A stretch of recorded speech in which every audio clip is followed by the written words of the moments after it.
Great, beautiful, blessed, prosperous morning of January 24. It's a beautiful day, it's beautiful life with my mug of raw coffee. Made fine fresh ingredients of pure purple compound, extract purple okra powder, extract mangosteen, moringa spirulina, and our very own best Garcin Cabo, they also known as fat burner.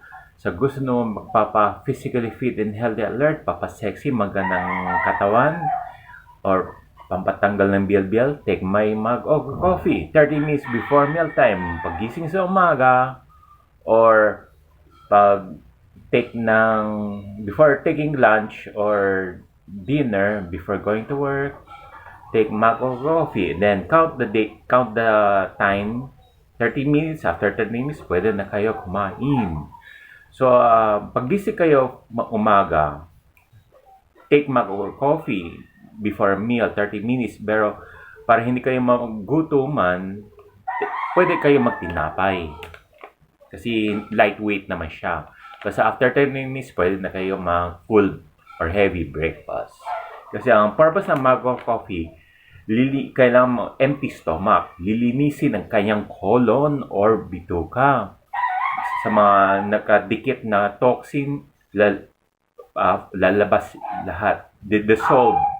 Yung mga naipon toxins sa bituka or colon, dissolve niya. Yung mga sebo yung nagdumidikit sa arteries. Yan ang cause ng barados, pagdaloy ng dugo. So, kailangan empty stomach siya 30 minutes before mealtime.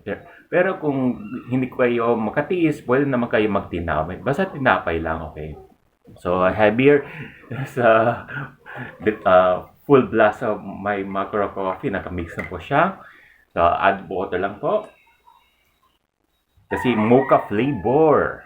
Para siyang Milo. So, cheers!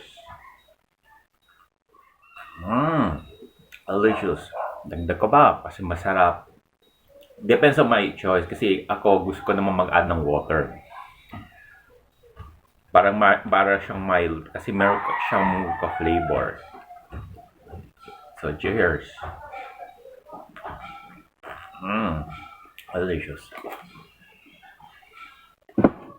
My mug of coffee master. Comment down below, Carlot, on 0921-599-4410. So, thank you and God bless.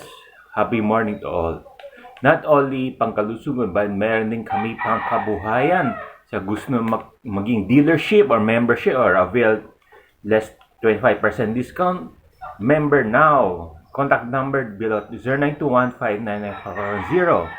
State your name and details for dealership para meron kayo pang negosyo. And pwede din makatulong sa mga mahal ninyo sa buhay. You can provide help to your loved ones na gusto makanegosyo din. Para hindi kung sa mga nahihirapan maghanap ng trabaho sa lahat sa labas. So, thank you, God bless. Happy morning to all with my mug of coffee. Cheers! Delicious. Masarap. Thank you, God bless us all.